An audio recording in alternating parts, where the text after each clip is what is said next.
Vamos dar início. Agora, formalmente, boa noite a todos. Hoje nós temos uma aula muito especial, a palestra do professor Chueri, que vai abordar o tema de planejamento tributário.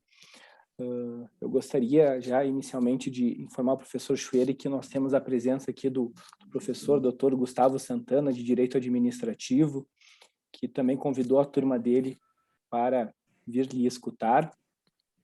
E, inicialmente, eu queria agradecer ao professor Chueri por ter aceito o convite para nós. Realmente é uma honra lhe receber.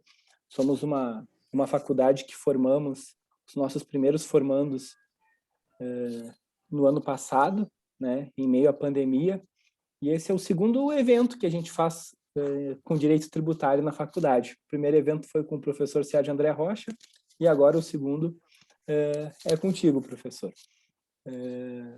Os alunos aqui de Tributário 1, Tributário 2, Prática Fiscal, eles sabem da minha admiração pelo senhor, porque pelo menos em 80% das aulas eu cito as suas obras, os seus textos, né? Referencio, bibliografia básica no Tributário 1.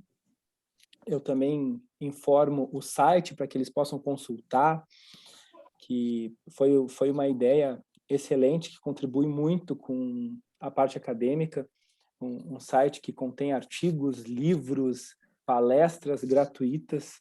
Então, isso realmente enriquece muito o direito tributário. Se eu fosse realmente apresentar o professor Chueri, a gente ficaria aqui, precisaria de umas 2 noites para apresentar todo o currículo do professor. Então, eu vou resumir, bem resumido, né? O professor Chueri, ele é professor, então, de Direito Tributário da USP, ele tem doutorado em livre docência pela USP e é vice-presidente do IBDT. Tá? Para não me alongar mais, porque hoje a estrela da noite é o professor Chueri, eu já passo a palavra para o professor. Muito obrigado, professor Mozart. Professor Gustavo, também prazer em conhecê-lo, posto que à distância. Cumprimento todos os alunos aqui. Estou à disposição, vou fazer uma apresentação aqui. Eu não sei se precisa me transferir como host, porque eu tenho uns slides aqui que podem ajudar um pouco. Deixa eu ver se eu consigo fazer a apresentação. Acredito que consiga já compartilhar. Eu acho que sim. Isso. Já consegui, sim, pelo visto aqui. Vocês devem estar vendo o planejamento. Então, também uma tela chamada, então está certinho. Já aqui. Tá certo. Certo. Então é isso. Então esse é o nosso tema. Vamos falar um pouquinho sobre planejamento tributário. Eu combinei que é uma parte mais teórica, fundamentação desse tema, mas eu estou à disposição para ser interrompido, ser contestado, nada do que eu vou falar é absoluto, e a única coisa que eu digo é o contrário. Algumas coisas que eu vou falar aqui são visões que vão surpreender aqueles que estão acostumados a um tipo de discurso sobre planejamento tributário. Vou, de repente, mostrar algumas coisas distintas do que se costuma falar sobre o assunto. A minha proposta, para começar do assunto, é falar como é que isso é visto em outros países. Até porque, de algum modo, acaba tendo uma influência aqui. Então, antes de chegar ao direito brasileiro, que vai ser nosso objeto, eu vou falar sobre Alemanha, França, Espanha e Estados Unidos, como é que eles tratam esse grande tema do planejamento tributário. Eu começaria para falar sobre a situação na Alemanha. E para falar, aliás, é importantíssimo citar a Alemanha, porque o próprio direito tributário, enquanto ciência, começa lá que se produz muito sobre o assunto. O nosso Código Tributário, para que vocês tenham uma referência, ele foi baseado no Código Alemão. Ou seja, o professor Rubens Gomes de Souza, que escreveu o anteprojeto do Código, ele partiu do modelo alemão, claro, fez uma alteração ou outra, mas a ideia, a concepção estava lá. A influência é muito grande. E esse Código Alemão, ele é de 1919. Eu só quero localizá-los, que época foi 1919. 19, a Alemanha tinha acabado de sair de uma guerra. E não saiu exatamente bem do ponto de vista financeiro. Vocês estudaram isso em história, sabem que depois da Primeira Guerra Mundial, a Alemanha fez um tratado assinado, foi um tratado extremamente difícil para ser cumprido, implicava compromissos financeiros enormes da Alemanha, ela tinha que pagar reparações de guerra muito grandes. Então, só ela precisava se reconstruir, como ainda pagar reparação de guerras aos vencedores. Então, vejam que o tema da arrecadação era muito relevante na Alemanha no pós-guerra.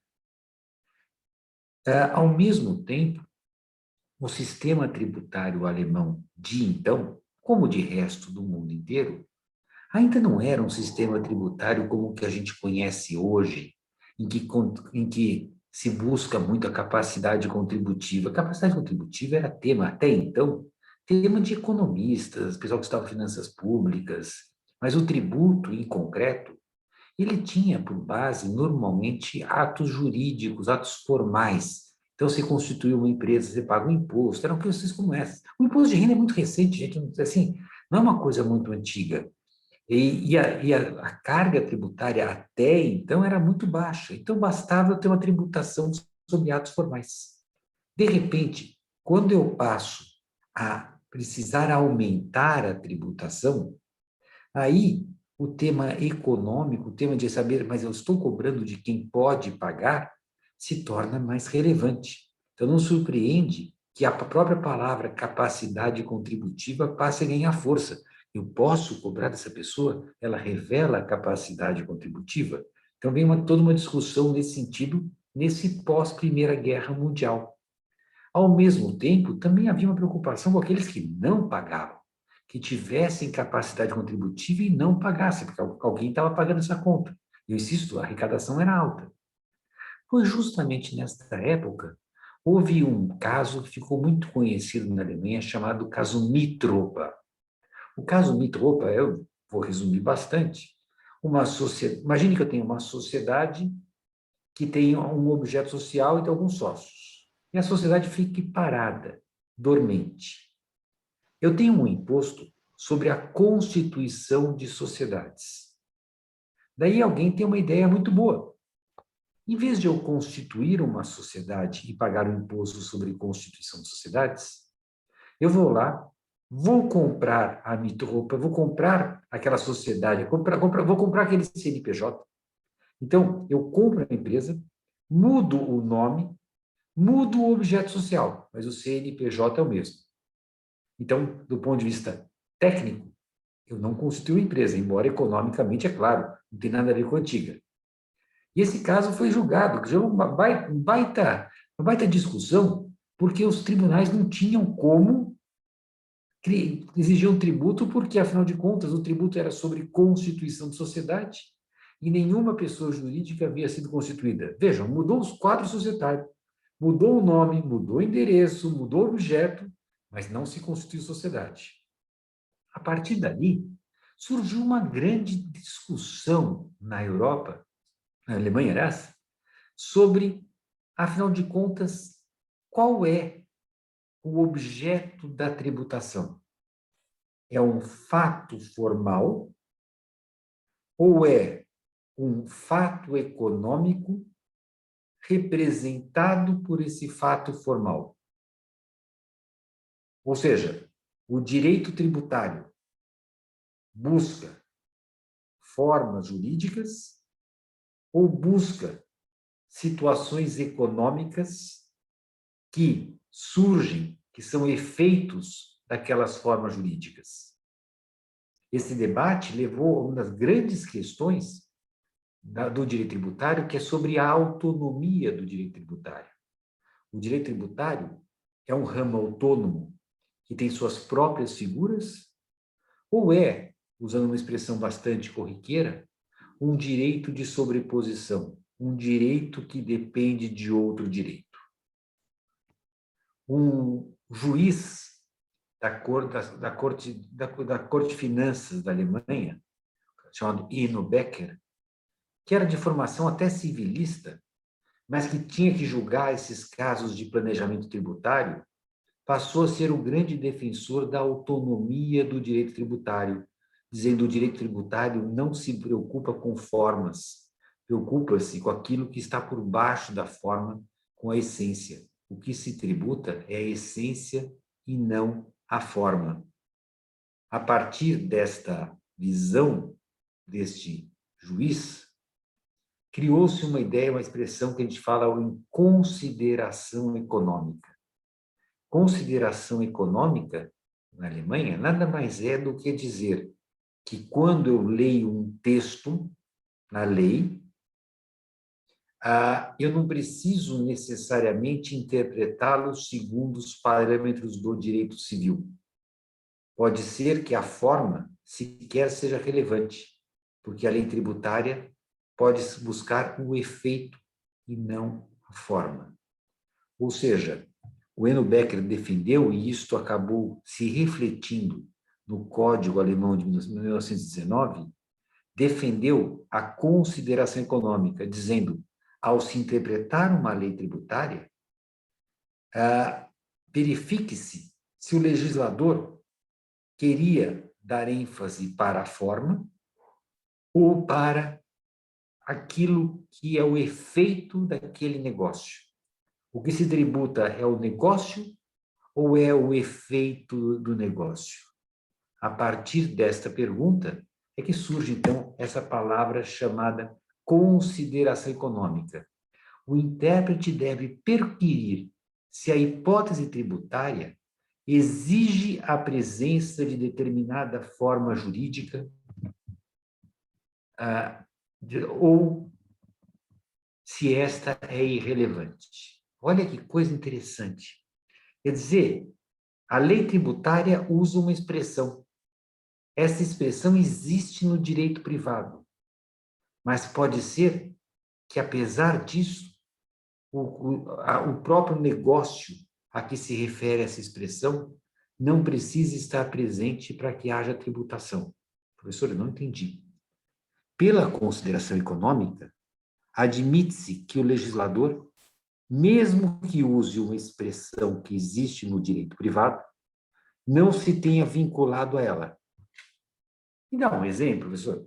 Eu vou dar um exemplo bem atual que nós temos hoje no direito brasileiro. No direito brasileiro hoje, quando você verificar o que é ganho de capital, na Lei 7713, você vai verificar que o ganho de capital se apura na alienação. Opa!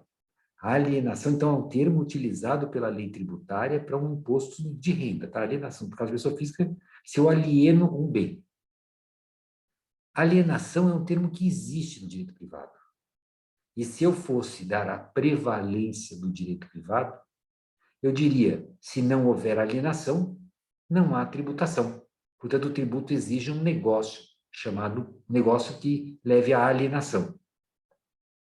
O direito privado conhece várias formas de perda da propriedade.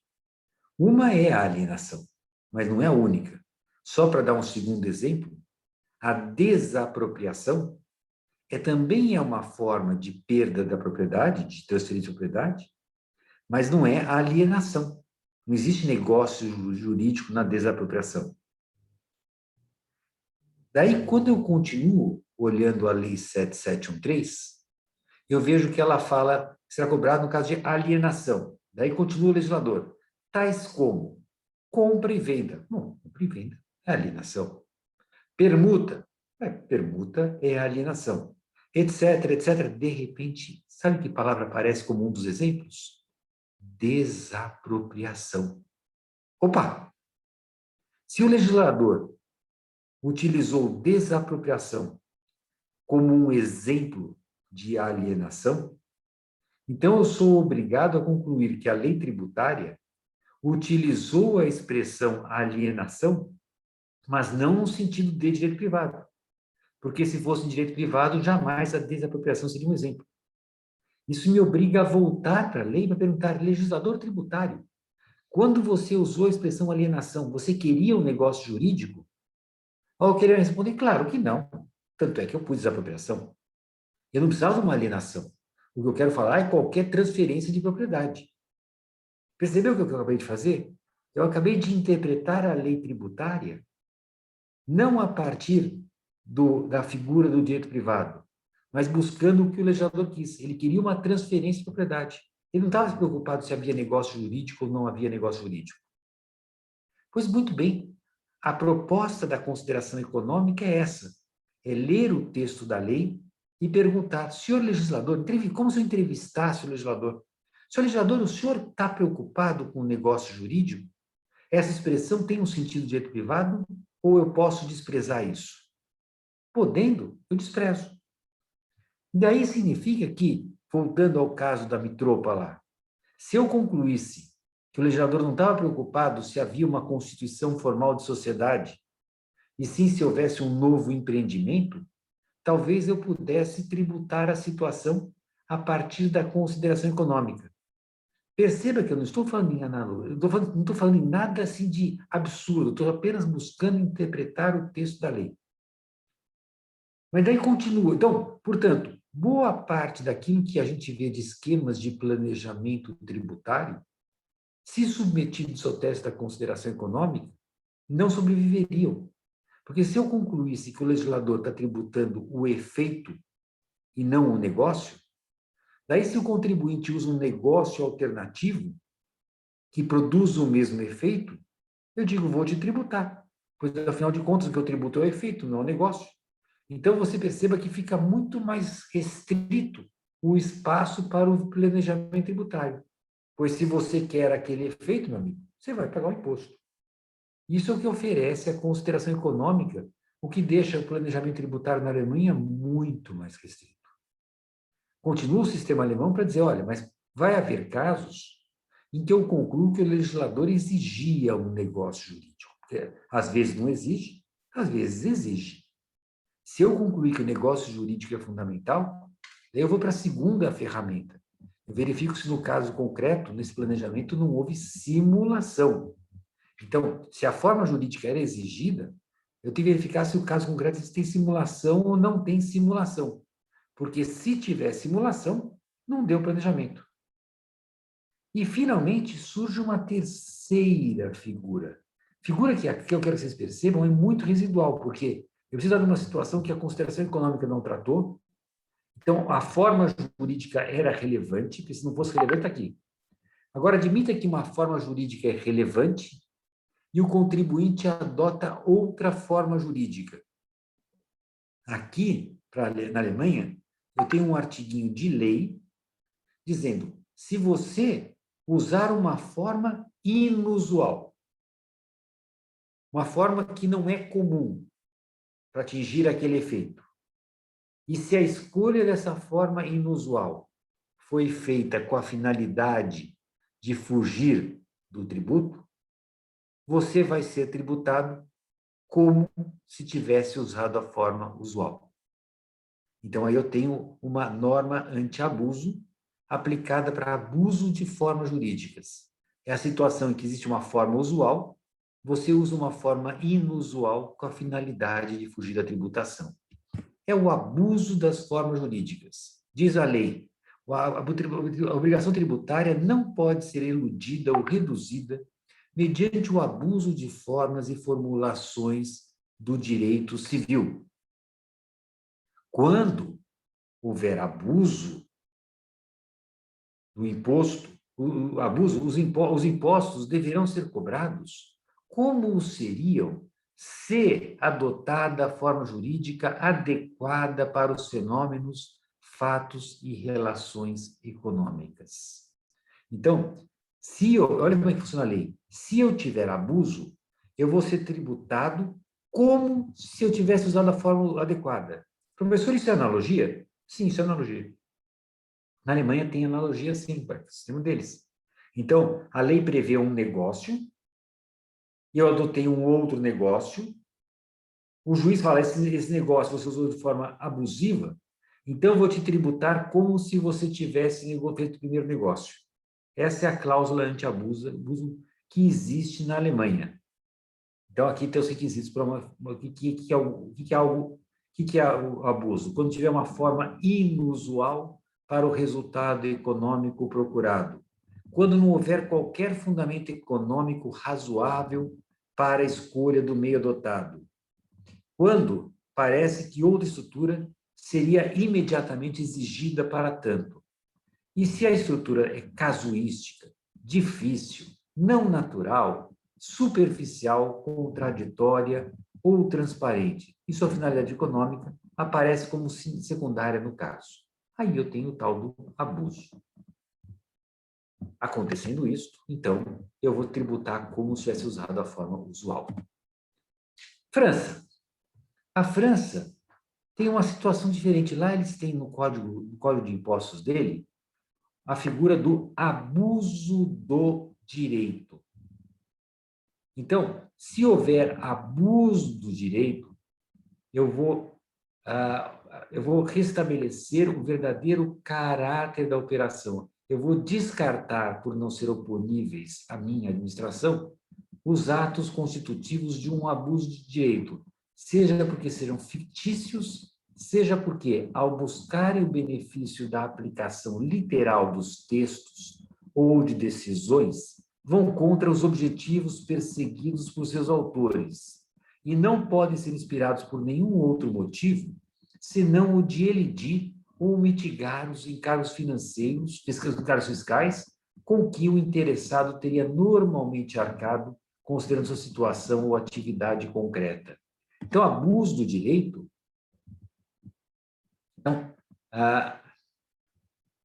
O abuso, no caso, o abuso do direito acontece no caso de ficção, ato fictício, ou atos sem outros motivos a par da economia tributária. Gente, agora eu quero chamar a atenção num ponto, que isso vai ser importante para a gente avançar. Ato fictício é simulação. E atos sem outros motivos a par da economia tributária é o que a França chama de abuso do direito e que nós vimos que na Alemanha chamam de abuso de formas jurídicas. Repare que a mesma figura que foi legislada na Alemanha e chamaram lá abuso de formas jurídicas. Na França, legislaram, chamaram de abuso do direito. Na Espanha, também trataram disso.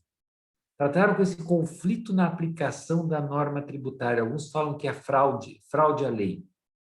Quando se evita total ou parcialmente a realização do fato gerador ou se diminua a base da dívida tributária mediante atos ou negócios em que concorram as seguintes circunstâncias: individualmente considerados ou seu conjunto, sejam notoriamente artificiosos ou impróprios para a consequência do resultado obtido. De sua utilização não resultem efeitos jurídicos ou econômicos relevantes distintos da própria economia fiscal. Então, nesse caso, nos lançamentos que se realizem como resultado do esboço desse artigo, eu vou aplicar o tributo, vou aplicar a norma que teria correspondido aos atos ou negócios usuais. Percebam, então, portanto, que na Espanha legislou-se sobre a matéria chamada conflito da aplicação da norma tributária, que não deixa de ser o que o francês chamou de abuso de formas, o que o alemão chamou de... Desculpe, o francês chamou de abuso do direito e o alemão chamou de abuso de formas. Então, estamos verificando 3 sistemas que legislaram sobre a matéria. Finalmente, até... Bom, aqui... Então, que seria a fraude à lei. O norte-americano, nos Estados Unidos, é um pouco diferente, porque começou na jurisprudência com a doutrina da substância sobre a forma, que era utilizada em termos de planejamento tributário. Mas isso era uma doutrina apenas do Common Law. Hoje não é mais. Desde o tal do Obama Act, codificaram esse tema todo, e hoje eu tenho em lei nos Estados Unidos que se houver eu só vou reconhecer um ato se houver uma alteração expressiva nas circunstâncias econômicas e se houver motivação negocial não tributária expressiva. Em outras palavras, um ato praticado que não altere nada, que foi praticado e não produziu nenhum efeito fora a economia tributária, a lei americana autoriza que se desconsidere. Está aqui o texto dos Estados Unidos. Está clarificando a doutrina da substância econômica e vai dar essa noção que eu acabei de falar para vocês, mudança meaningful, uma mudança substancial tem que acontecer. Bom, gente, eu queria, até agora, eu olhei alguns sistemas do mundo e eu verifiquei que foram legislados, o tema do planejamento tributário foi legislado. O legislador usou de lei para isso. Por que eu quis chamar a atenção já neste ponto? Porque agora nós vamos entrar no sistema brasileiro. E a primeira coisa que eu quero chamar a atenção é que nós não tivemos um movimento legal como esse que aconteceu nos países. Na verdade, no sistema brasileiro, talvez um tema de planejamento tributário pudesse ser enfrentado a partir da consideração econômica. Aliás, se dependesse do Rubens Gomes de Souza, que foi o autor do anteprojeto do Código Tributário Nacional, sem dúvida, a consideração econômica estaria presente. Vejam o que o anteprojeto do Rubens falava, inspirado na Alemanha. Ele falava que haveria tributos formais e haveria tributos econômicos. Salvo se tratando de tributos incidentes sobre atos jurídicos formais ou de taxas, a interpretação da legislação tributária no que se refere à conceituação de determinado ato, fato ou situação jurídica, como configurando ou não o fato gerador, e também no que se refere à determinação da alíquota aplicável, terá diretamente vista os resultados efetivamente decorrentes do aludido ato, fato ou situação jurídica. Então, eu considero o resultado, ainda quando a tais resultados não correspondam os normais, com o objetivo de que, agora vem o ponto, a resultados idênticos ou equivalentes corresponda a tratamento tributário igual. Ou seja, a visão do Rubens, o que eu tributo é o resultado, não é o ato. Então, se o resultado é o mesmo, a tributação tem que ser a mesma. Pouco interessa qual foi o ato que você praticou. Eu tributo o seu resultado. Isto é a consideração econômica. Aqui, de novo, no artigo 74, no mesmo sentido. A interpretação da legislação tributária visará sua aplicação não só aos atos, fatos ou situações jurídicas nela nominalmente referidos, como também àqueles que produzam ou sejam suscetíveis de produzir resultados equivalentes. Este era o anteprojeto. Não passou no nosso código, né? Teve também no anteprojeto, bom, aqui é a teoria do julgamento, mas aqui também os fatos deveriam ser olhados a partir do conteúdo econômico. O nosso código não foi aprovado com esses dispositivos. Ao contrário, ele foi aprovado com os artigos 109 e 110. E você, quando estuda direito tributário, corre um grande risco, você não, porque seu professor é o professor Moser, provavelmente não o faz. Mas é muito comum que você encontre pessoas que se refiram ao artigo 109 e 110 como se fosse um só dispositivo, que estaria dizendo, na lei brasileira, prevalece o direito privado. Então, você não pode usar a consideração econômica. Eu os convido, peço-lhes, aproveitando que vocês ainda estão em fase de bacharelado, que vocês jamais façam referência ao 109 e 110 como se fosse uma coisa só. Que pelo menos uma vez leia o 109 e pergunte, seu 109, o senhor está proibindo a lei tributária de ter institutos próprios? Vamos ver o que quer dizer de 109. Os princípios gerais de direito privado utilizam-se para a pesquisa da definição do conteúdo e do alcance dos seus institutos, conceitos e formas, mas não para a definição dos respectivos efeitos tributários. Perceba que o 109 não está dizendo a lei tributária utiliza conceitos de direito privado. Não está nada disso aí. O que ele está dizendo é que, quando a lei tributária utilizar conceitos de direito privado, eu preciso do direito privado para saber o que ela disse. Mas não tem nenhuma coisa aqui no 109 dizendo que eu devo partir da premissa de que uma expressão utilizada pela lei tributária é de direito privado. Se for, eu vou depender disso, mas cabe a mim, como intérprete, fazer uma pergunta inicial e saber, afinal de contas, é ou não é. A mesma coisa a gente desce quando trata de competência tributária.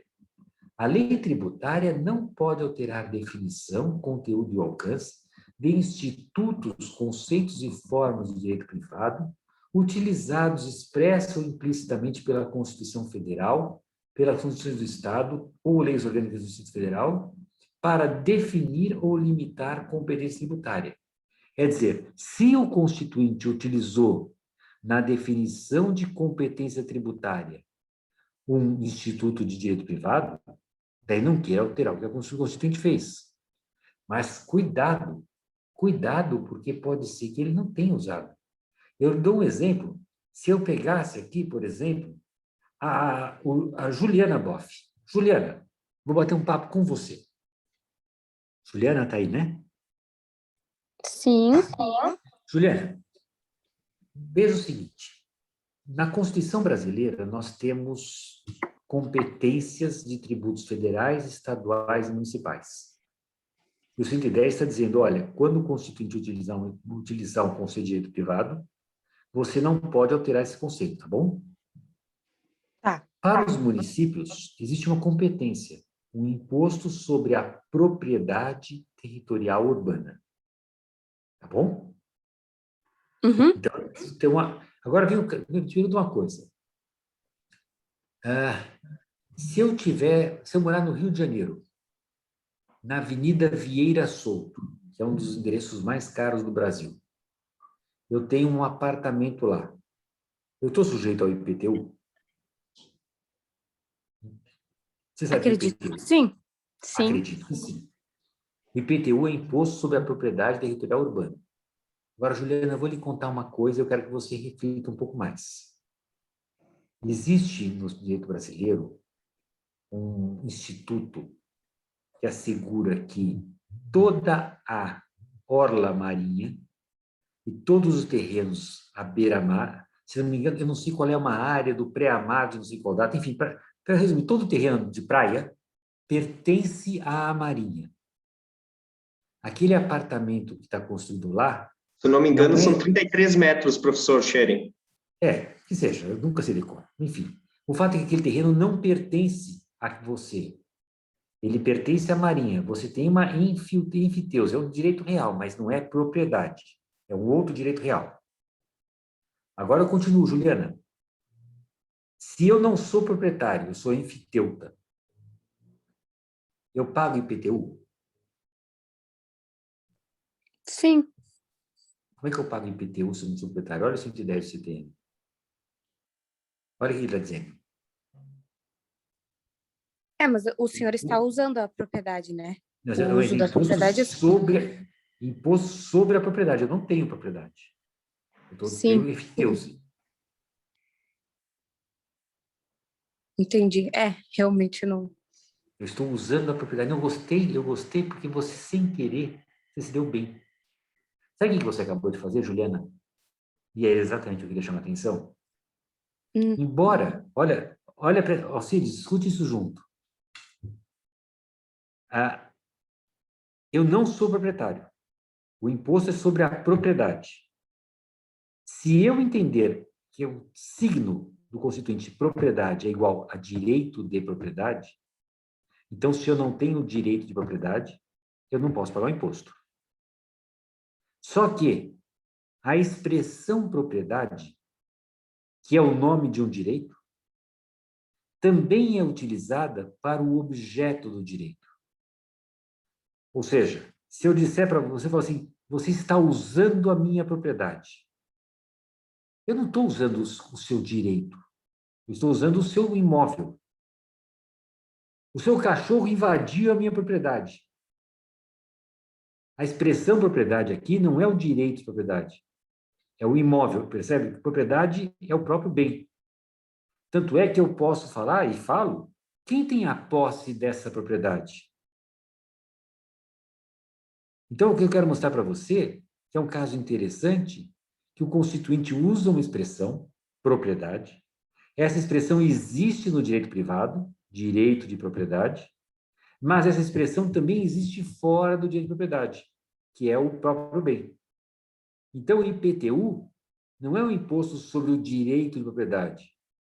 e sim sobre um direito real sobre uma propriedade.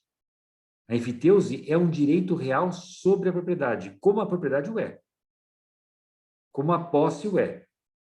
Então, o IPTU eu cobro sobre a propriedade da propriedade, sobre a posse da propriedade, sobre o domínio útil da propriedade.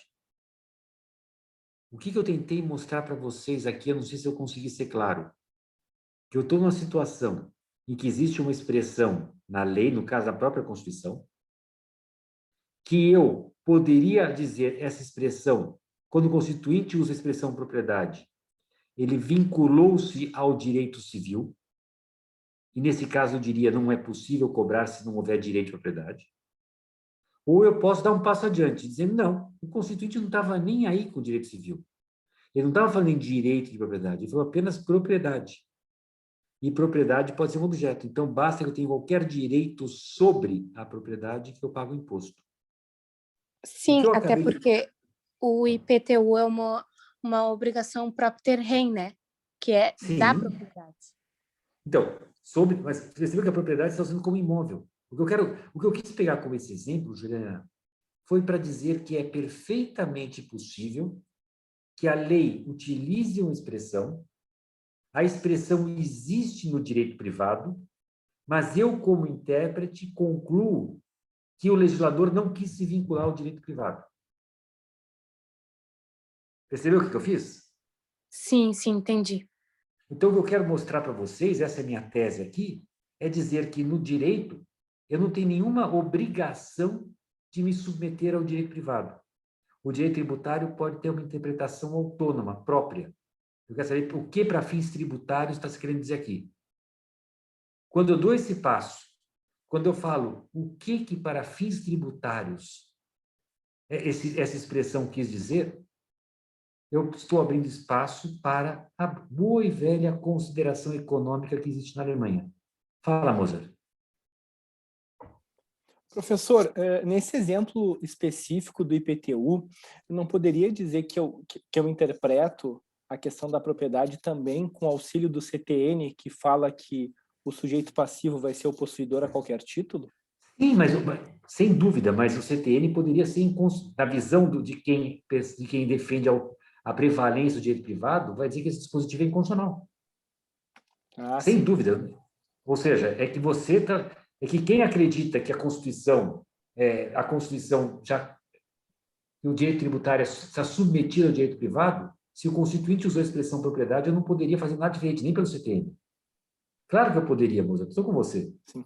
Mas o que você e eu estamos dizendo é que não existe razão para eu partir da premissa de que uma expressão utilizada pelo Constituinte, posto existente no direito privado, tem o sentido do direito privado. Pode ter, pode não ter.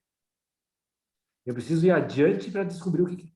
Ou seja, é só dizer o 110, se os Constituintes usou uma expressão de direito privado e for um instituto de direito privado, eu aplico o 110. Mas pode ser que não seja um instituto de direito privado, como é o caso da propriedade. Obrigado, Ou seja, professor. o que eu estou pedindo é para a gente nunca mais falar que o 110 me obriga a submeter o direito tributário ao direito privado. Não é verdade. O direito tributário pode ter expressões, mesmo havendo expressão, hein?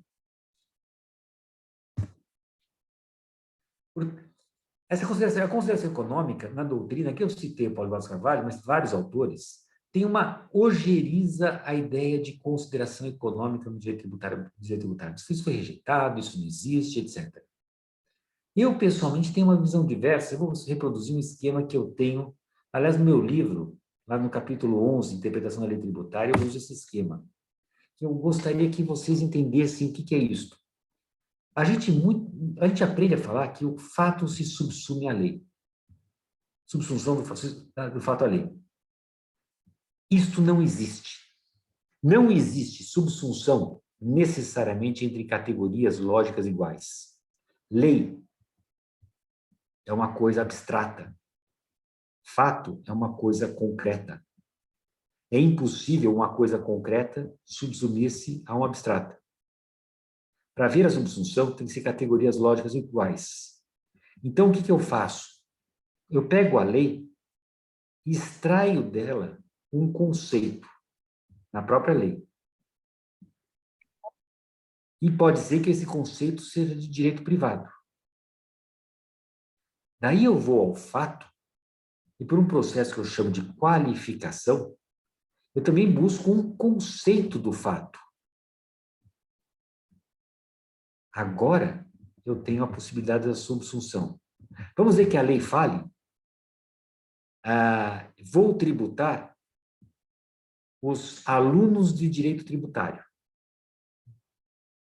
Daí eu olho para vocês e verifico que vocês são alunos de direito tributário. Eu consegui a subsunção. Eu gosto desse esquema, estou sendo só a direito de propósito, tá? Eu gosto desse esquema porque é curioso que do mesmo fato eu posso ver alunos de direito tributário, como provavelmente eu posso olhar, e deve bater para a maioria aí, gaúchos.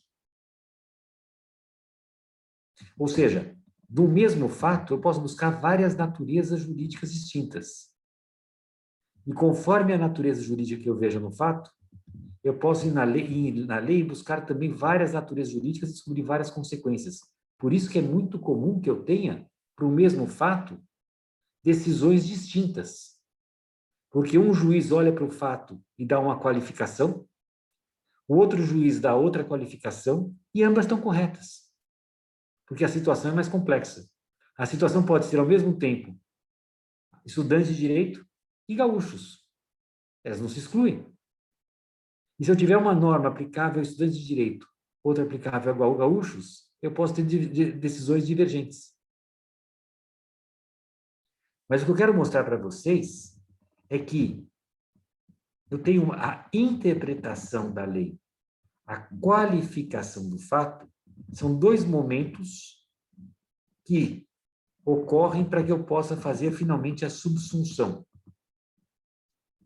Quando eu falo em consideração econômica, é quando, ao ler o texto da lei, eu concluo que o legislador não queria utilizar conceitos de direito privado. Para o legislador, pouco interessava o negócio jurídico. Interessava-lhe um efeito do negócio jurídico. Ele queria tributar o efeito e não o próprio negócio. Ora, se o que ele quer é um conceito econômico, um efeito econômico, se eu vou ao fato, eu já não vou buscar mais sua qualificação jurídica, e sim sua qualificação econômica, para permitir de novo a subsunção. Eu gostaria que vocês enxergassem que a consideração econômica é completamente jurídica. É idêntica, não tem nenhum absurdo. Eu estou exatamente na subsunção, apenas estou interpretando a lei e qualificando o fato a partir dessa outra variável. Sobre esse tema da consideração econômica, o professor Mozart depois vai passar para vocês a indicação de um livro editado pelo IBDT neste ano, do Ricardo Galendi Júnior, chamado Consideração Econômica. Eu recomendo muito a leitura para entender o que é isto. Todo sócio do IBDT recebe, o professor Mozart é sócio do IBDT, deve ter recebido. Então é bom recomendá-lo. Então, então perceba que a consideração econômica não é, ela é jurídica de uma vez, é apenas eu reconhecer que o legislador talvez não tenha se vinculado a conceito de direito privado, e sim tenha usado um conceito econômico.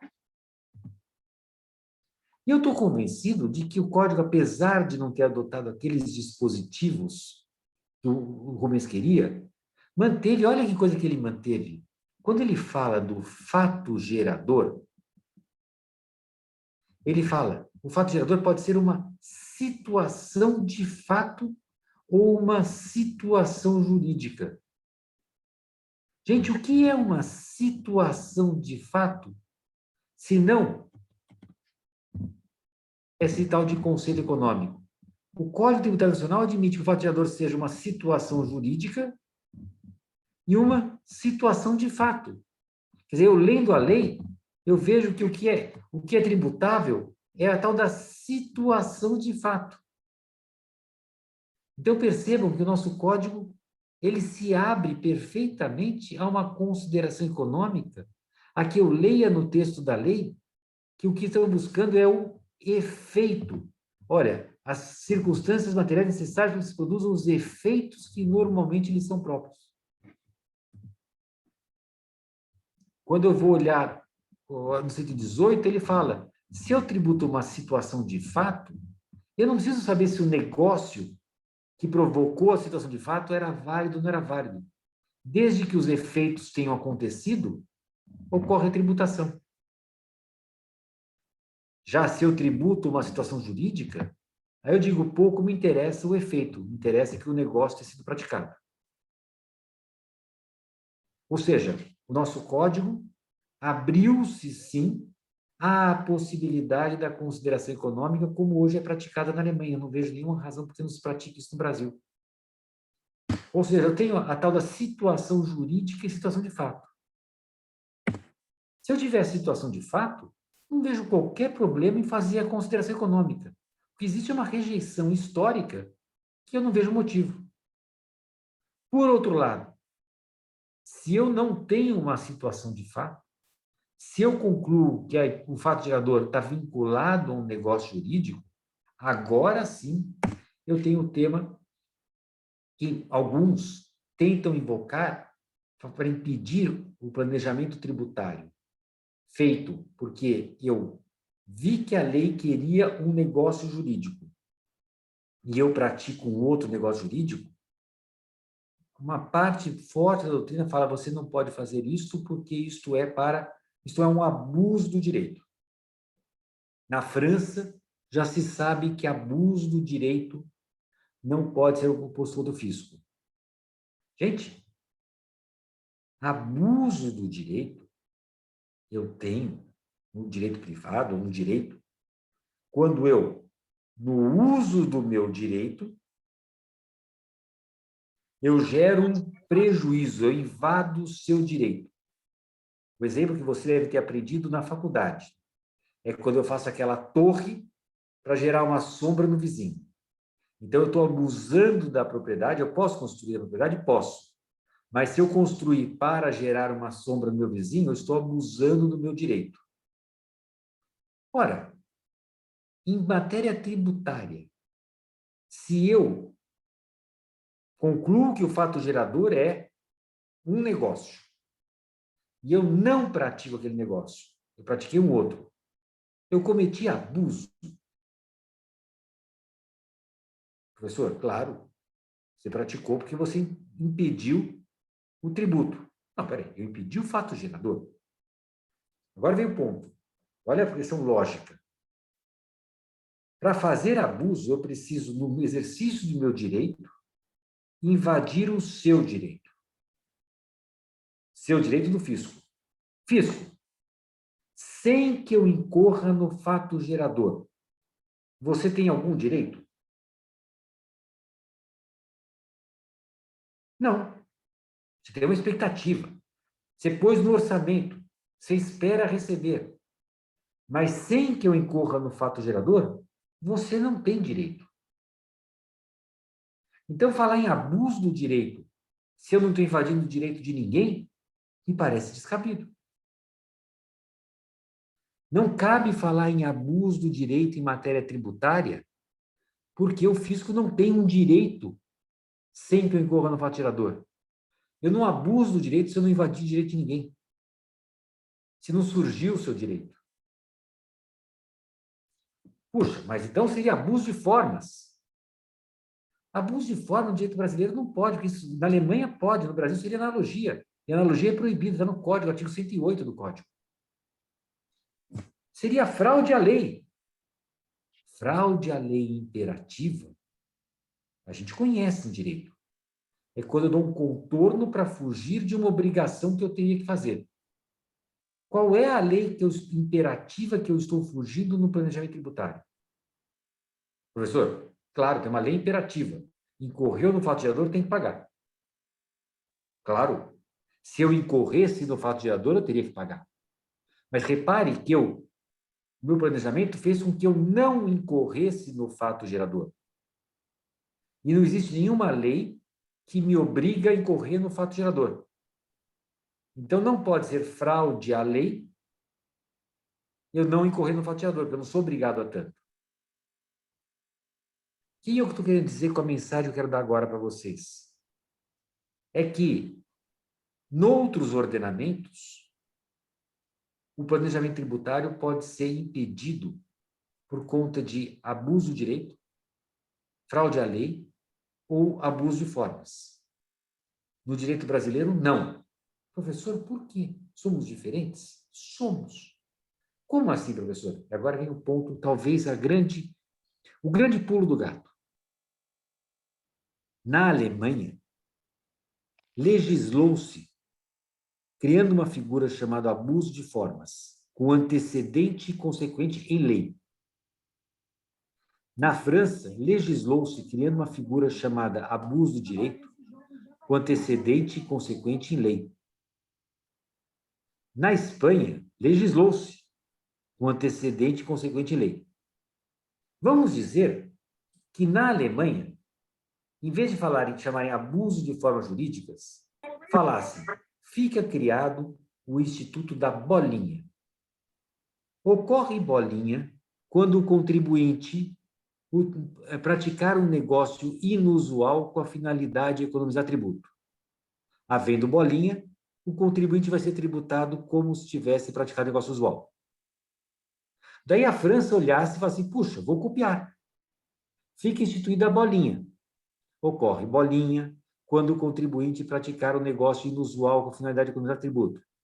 Havendo bolinha, ele vai ser tributado como se tivesse usado negócio usual. A Espanha vai falar, gostei. Fica criada a bolinha. Haverá bolinha quando o contribuinte fizer um negócio igualzinho. Pergunto para vocês, alguém ousaria dizer que no Brasil se aplica a bolinha sem que o legislador brasileiro tenha se manifestado? Não. Não. É necessário que o legislador legisle sobre bolinha. O que aconteceu? Aconteceu que o francês teve a infelicidade de, em vez de chamar de bolinha, chamou de abuso do direito. Mas legislou.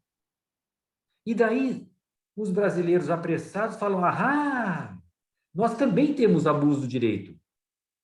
Mas eu tenho abuso do direito no direito privado, que não tem nada a ver com a bolinha, é outro instituto. Eu não posso aplicar um instituto de direito privado chamado abuso do direito no direito tributário.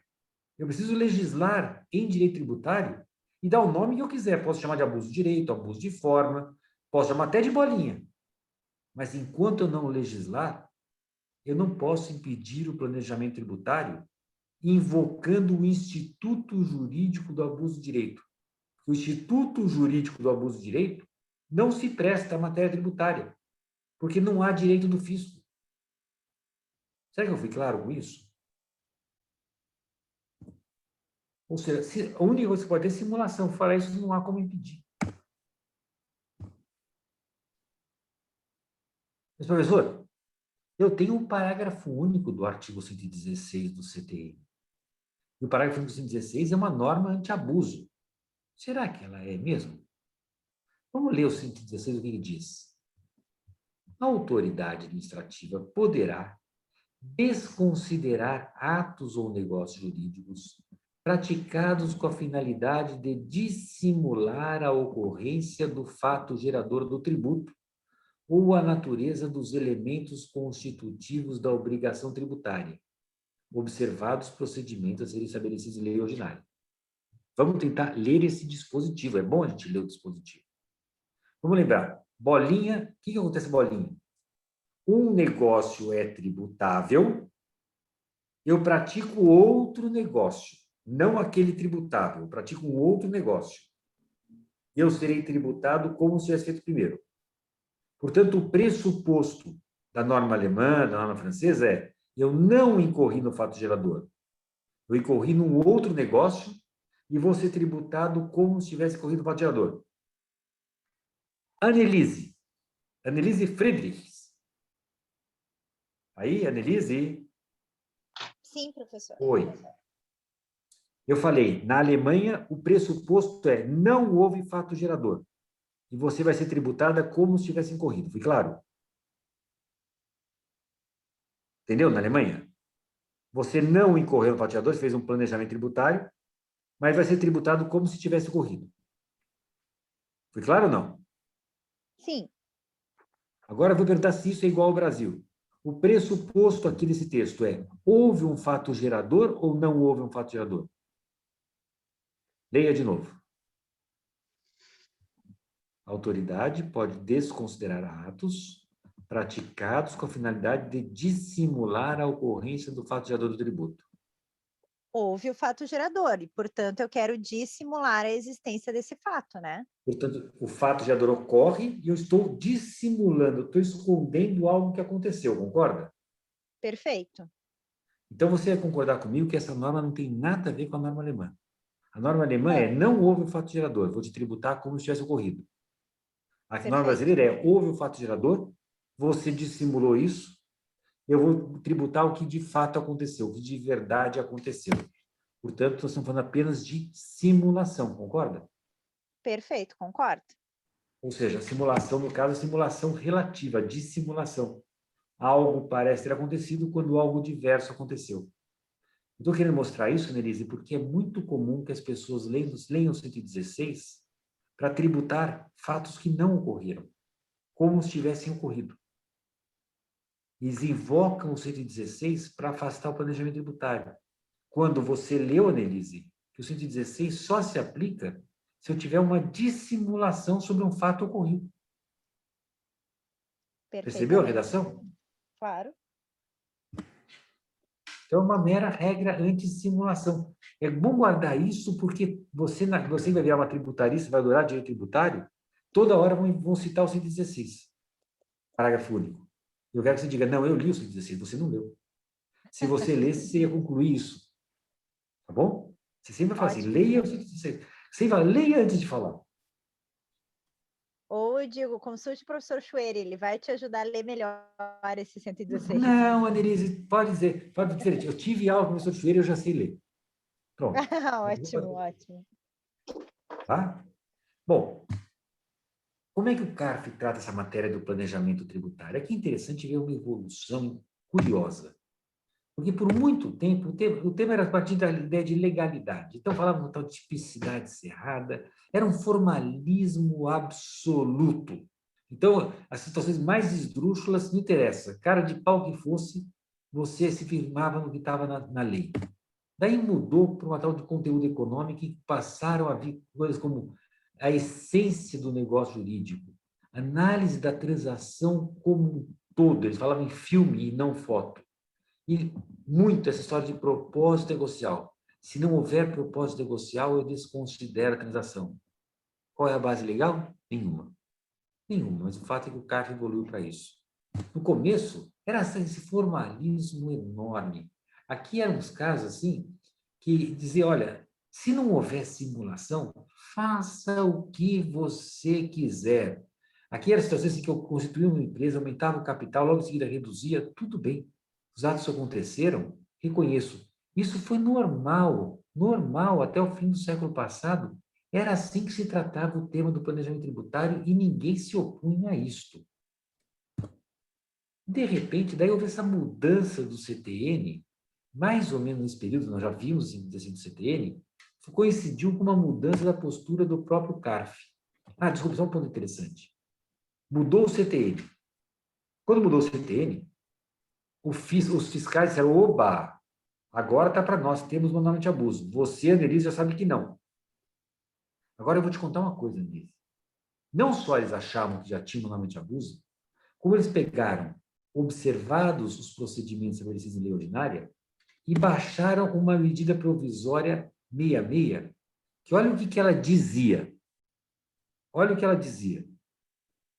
Eu posso desconsiderar atos ou negócios jurídicos que visem a reduzir o valor do tributo, a evitar ou postergar seu pagamento ou ocultar os verdadeiros aspectos do fato gerador. Para desconsiderar do ato ou negócio jurídico, eu vou levar em conta, entre outras, a ocorrência de falta de propósito negocial ou abuso de forma. Falta de propósito negocial, quando eu tiver a opção mais complexa ou mais onerosa para os envolvidos entre duas ou mais formas para a prática de determinado ato. E abuso de forma jurídica, a prática de ato ou negócio jurídico indireto que produz o mesmo resultado econômico do ato ou negócio dissimulado. Ou seja, o executivo, por meio da medida provisória, quis nos enfiar uma norma anti-abuso que ele não tinha feito no Código. O que aconteceu com essa medida provisória? Foi rejeitada. Eu gosto de chamar a atenção da expressão rejeitada, porque é dizer o seguinte: nós, brasileiros, pagamos para 540 pessoas, mais ou menos, lá no Congresso Nacional, nos representarem. O Executivo foi lá e levou uma medida provisória, que já estava em vigor. O Congresso rejeitou. Ou seja, nós não estamos falando, então, portanto, que nós estamos numa situação em que o sistema jurídico está velho, que eu precisaria renovar ou coisa parecida. Ao contrário, eu tenho um ato do legislador rejeitando a introdução no Brasil da bolinha. A bolinha, não é que a bolinha foi esquecida, a bolinha foi rejeitada. Portanto, não é que não haja base legal, é muito mais que isso. Há uma rejeição feita pelo Congresso a essa matéria.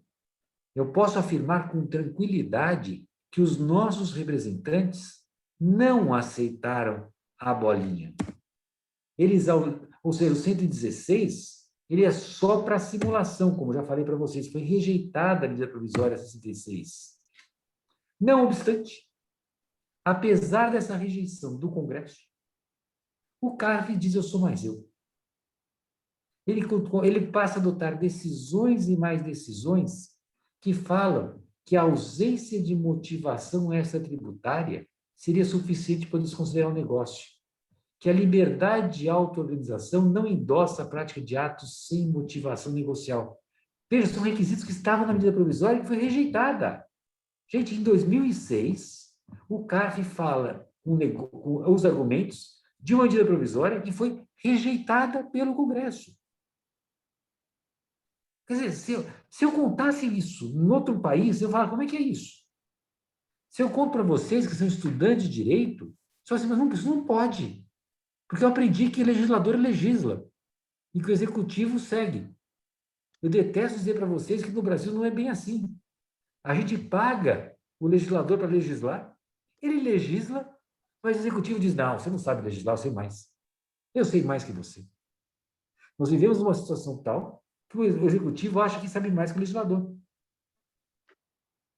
E pior, ele rejeitou uma vez aqui, daí recentemente, sob uma desculpa bonita, um tal de BEPS, criaram uma outra medida provisória em 2015 agora, que mandava o contribuinte informar a Receita Federal atos que envolvam atos jurídicos que acarretem supressão, redução, diferimento de tributo, enfim, a ideia, de novo, de proposta negocial, etc.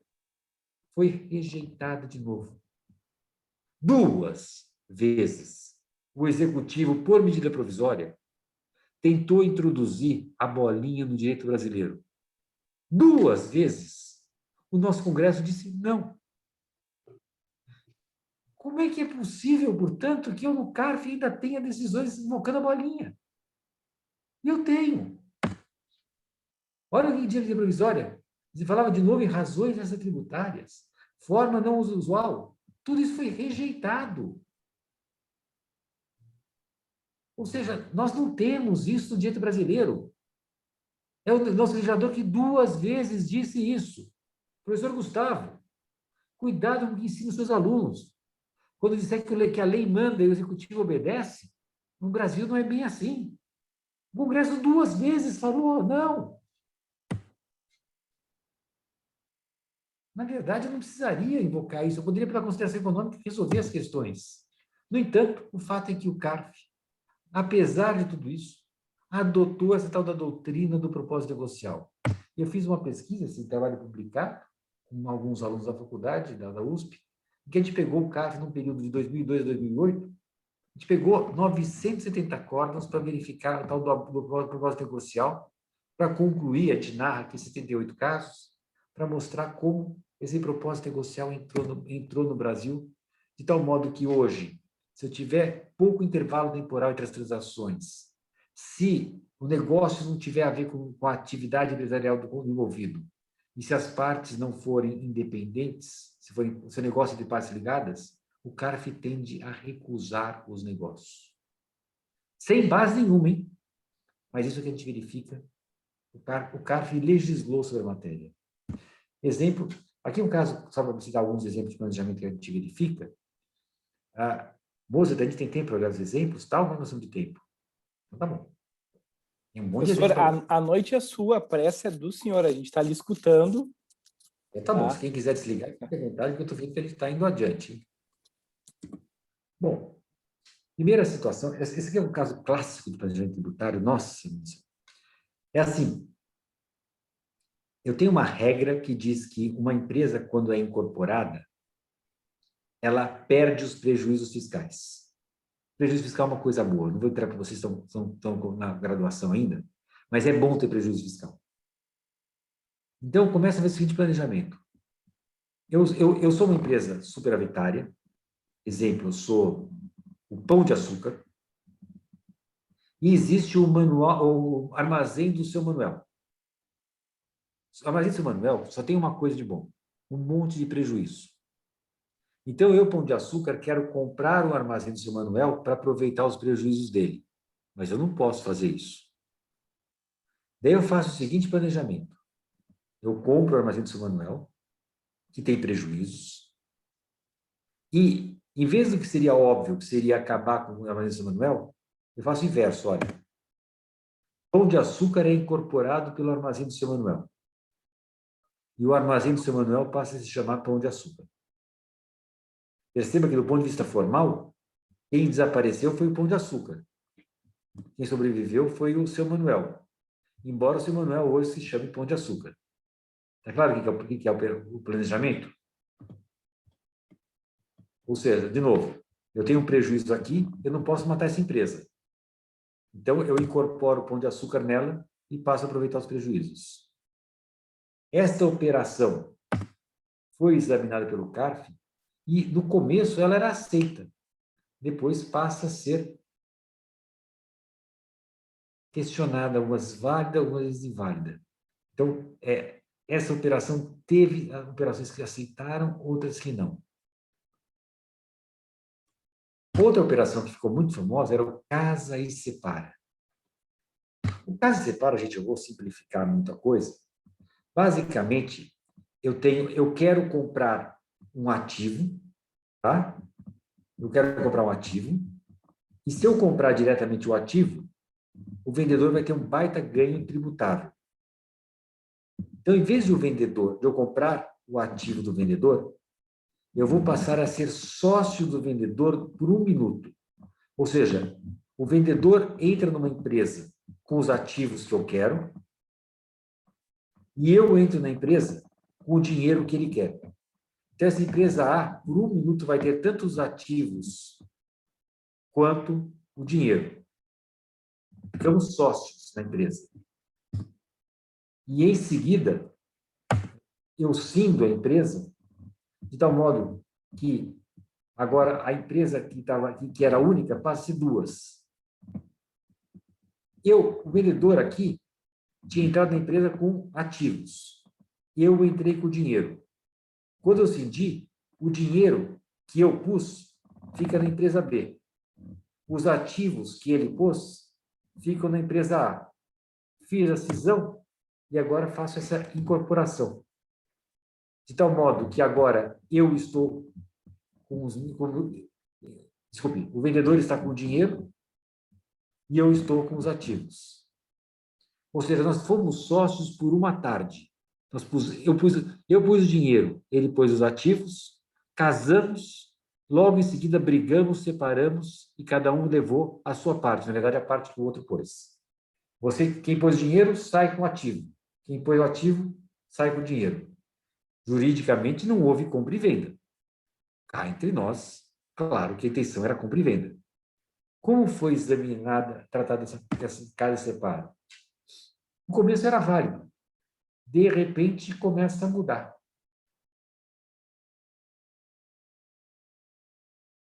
Até o ponto que o cara já não aceita mais. Fala, olha, não tem propósito negocial, simulação, o que seja. esse planejamento passa a ser não aceito. Mas olha a mudança que houve. Caso de ágio e empresa veículo. Aqui eu também não vou entrar muito no mérito do que é o ágio, mas basicamente admita que eu participo de uma empresa, então X é dono de X1, daí eu vou criar uma empresa Z a quem eu vou entregar a participação de X1. Então vai ficar uma situação como essas.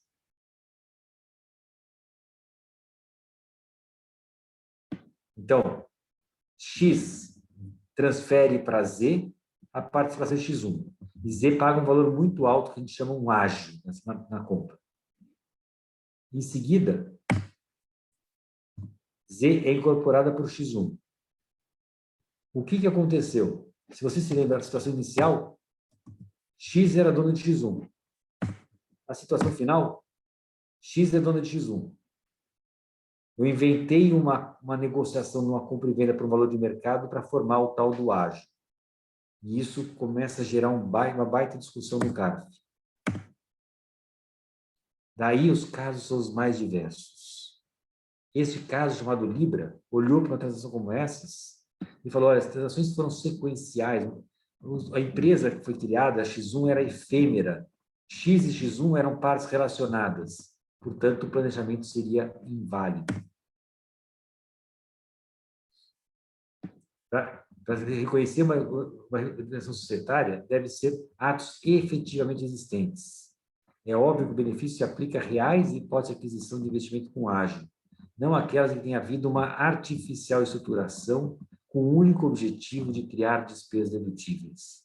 Então, o fisco olha para a transação, o CARF olha e diz, olha, como o seu objetivo era criar despesas dedutíveis, eu desconsidero, embora juridicamente o negócio tenha acontecido. Houve o caso Carrefour. Puxa, mas não havia qualquer propósito negocial ou societário na incorporação realizada. Houve apenas empresa veículo para transferência do ágio. Vejam, gente, empresa veículo, transferência do ágio, propósito negocial, expressões que vão surgindo pelo CARF, que nunca foram previstas pelo legislador. Este caso, o objetivo é apenas reavaliar a empresa investida, constituir uma nova empresa e, ato contínuo, incorporá-la, aproveitando o ágio dela mesma. A empresa continua submetida ao mesmo controle acionário, tendo feito apenas uma reavaliação com base na rentabilidade futura dela mesma. Ou seja, está dizendo, ó, na verdade, o que você fez foi você com você mesmo. Você começou e terminou igualzinho. O caso FICAP foi também contra o contribuinte. Caso Joana d'Arc, mesma coisa. Para ver o planejamento tributário válido, seria necessário efetivo pagamento entre partes não ligadas, com lisura na avaliação da empresa adquirida e expectativa de rentabilidade futura. O ágio em si mesma seria, portanto, desreconhecido. Ou seja, o CARF buscando requisitos que não estão na lei, sempre com a ideia do propósito negocial. Caso Natura, é necessária a ocorrência de dispêndio para obter algo de terceiros, que não pertence ao adquirente. Ou seja, como eu comprei de mim mesmo, eu não deixo passar o ágio. Mesma linha. De repente, o caso Alha. O caso Alha foi diferente. O caso Alha era muito parecido.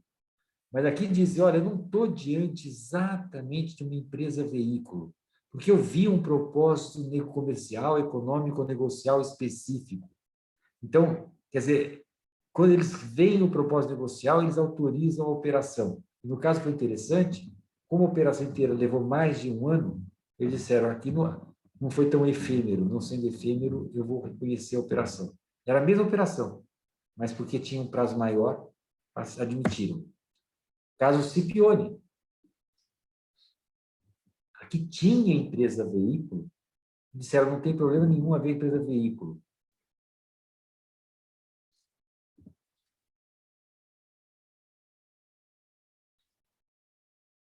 A existência ou não de empresa veículo não influencia em nada o direito à amortização. Parece um outro CARF, né? O caso Johnson. Também admitiram o ágio como um efetivo desembolso financeiro, admitir a operação. Este caso Gerdau ficou famosíssimo. O caso Gerdau, gente, assim, é impressionante, parece que foi um cara voltando ao século passado. Olha o que ele dizia, Mozart. A circunstância de operação ser praticada por empresas do mesmo grupo econômico não descaracteriza o ágio, cujos efeitos fiscais decorrem da legislação fiscal. Em direito tributário, não existe o menor problema em a pessoa agir para reduzir sua carga tributária, desde que atue por meios lícitos. Inclusive, é de se esperar que as pessoas façam isso, sendo recriminável exatamente a conduta oposta. Esse acordo é impressionante. Desde que o contribuinte atue conforme a lei, ele pode fazer seu planejamento tributário para reduzir sua carga tributária. O fato de sua conduta ser intencional, artificial, não traz qualquer vício.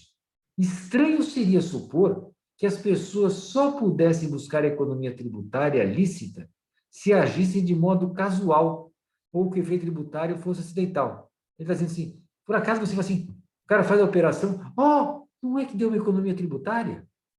Isso existe, diz o julgador aqui.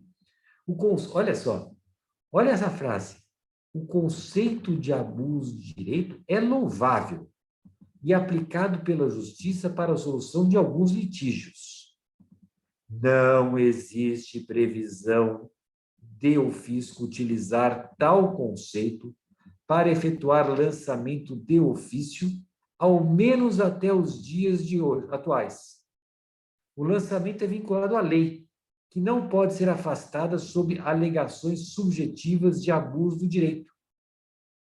Além disso, o parágrafo único do 116 do CTN, que talvez pudesse ser alegado em favor da tese do abuso do direito, ainda não foi regulado por lei. O caso Gerdau é muito favorável ao contribuinte. Né? Quando a gente olha isso, a gente fala, puxa, isso parece um outro sistema jurídico. Bom, só para contar para vocês, depois do caso Gerdau, surgiu uma operação chamada Zelotes, que varreu o Conselho de Contribuintes, CARF, e pôs todos os novos julgadores lá, de tanto que o fisco ficou bravo com essa operação. Dizem até que enfim, não vou entrar no mérito, esse acordo está bom demais para o contribuinte para ser verdade, mas não vou entrar muito no mérito disso. Mas o fato é que nós passamos a conviver, moça, você está rindo, mas né? Nós passamos a conviver, e um tema que é um caso muito conhecido, né, professor? E de uma empresa gaúcha, então ficou bem famoso aqui no Sul, né? Então, por isso que eu estou rindo, e que a gente entende, né, os motivos pelo qual teve esse julgamento, né, que vai na contramão de toda a jurisprudência que o senhor nos passou. Mas o fato é que essa jurisprudência, eu tentei passar para vocês a mensagem de que essa jurisprudência que foi criada no CARF foi criada sem base em lei. Mas nós entramos numa situação que eu estou chamando de desjudicialização. Eu queria chamar a atenção disso. Tem um texto no meu site acadêmico, vocês vão achar um artigo que eu publiquei na Dialética sobre isso, em que eu dizia o seguinte, nós estamos numa situação curiosa, porque não tem lei propósito negocial. Só que o CARF fica decidindo o propósito negocial, nem que fosse na época com voto de qualidade, o fato é que o contribuinte perde. A autuação é mantida com multas exorbitantes. Daí, em seguida, vem uma coisa chamada refis. Cada 3 anos vem um refis. E quando vem um refis, acontece o seguinte, olha, aqui é um ponto interessante, Marcelo Machado, para você pensar um pouco. Imagina o seguinte, Marcelo, você agora é um contribuinte, tá? Você fez um planejamento tributário, você foi orientado pelo professor Mozart, e você sabe que está correto. O professor Mozart te afirma, não se preocupe e tal, estou de acordo com a lei. No entanto, você vai e perde no CARF. Perde porque o CARF inventa alguma coisa que não tem base em lei nenhuma. Ele fala, bom, vamos brigar em juízo. Vamos brigar em juízo. Daí acontece o seguinte, Marcelo, aparece uma coisa chamada refis. o Refis te oferece afastar uma multa que é exorbitante e pagar o principal com algumas vantagens ainda. Você não deve. Pelo menos o professor Moser diz, você não deve. Mas veja, a dívida que era desse tamanho vai ser reduzida para algo que você consegue pagar. Daí abrem-se duas hipóteses. Uma, você é uma grande empresa. Duas, você é uma pequena empresa. Grande empresa, primeiro. Lembre-se, eu estou falando de uma operação que aconteceu há uns... Para o CAF já ter decidido, Moza, para ser otimista, quantos anos aconteceu a operação? Aconteceu a operação, a autuação, CAF decidiu. 12 anos, pelo menos. Eu ia dizer 10, mas 12 está ótimo.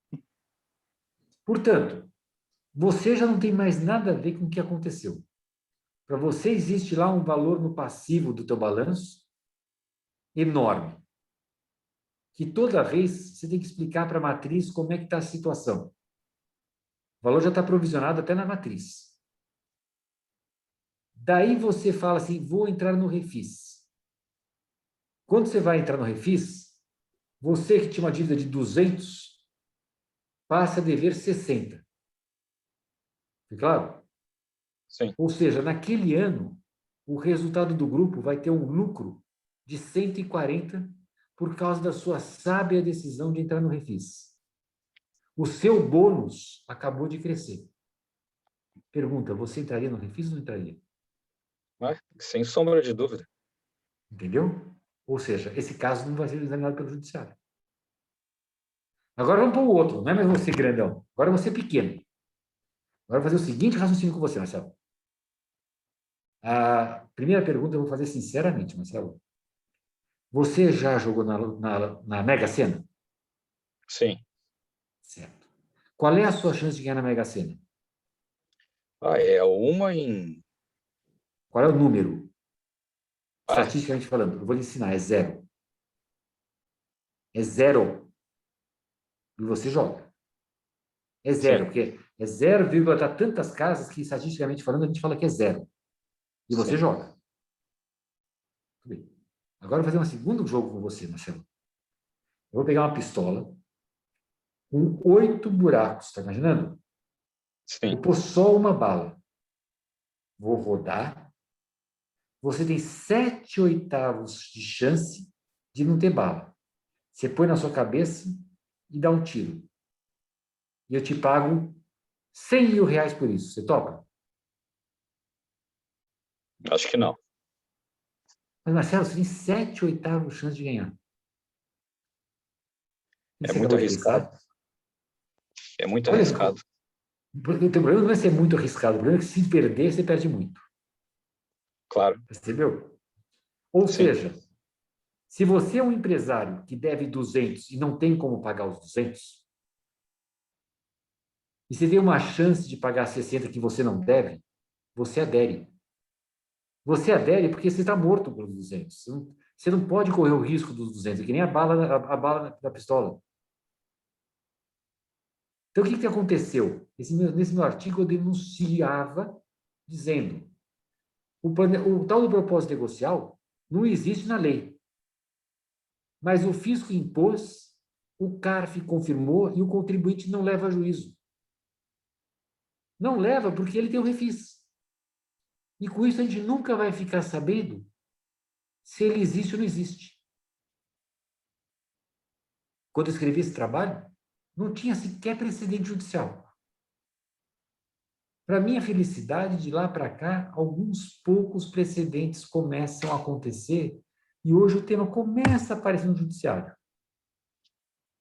Tem caso do Tribunal de Justiça de São Paulo, em que eu vou dizer que foi favorável ao fisco. Era um caso de... Veja, eu integralizo o capital da empresa com o objetivo de transmitir bens aos descendentes. Em vez de transmitir bens para os meus filhos diretamente, eu ponho os bens numa empresa, porque assim eu fugia do imposto na época. E o Tribunal de São Paulo disse que isso não seria oponível ao fisco. No entanto, em outras situações, como aquelas questões que eu vou escolher o melhor lugar para pagar ISS, está aqui dizendo que se não houver fraude fiscal, ou seja, se o endereço for realmente existente, eu posso mudar de domicílio para pagar menos imposto. Então, eu tenho direito ao planejamento tributário. Aqui, outro caso, que eu tinha uma empresa que eu divido em 2 negócios para pagar menos tributo. Em vez de pagar tudo ICMS, eu pego uma parte da operação e passo a pagar ISS.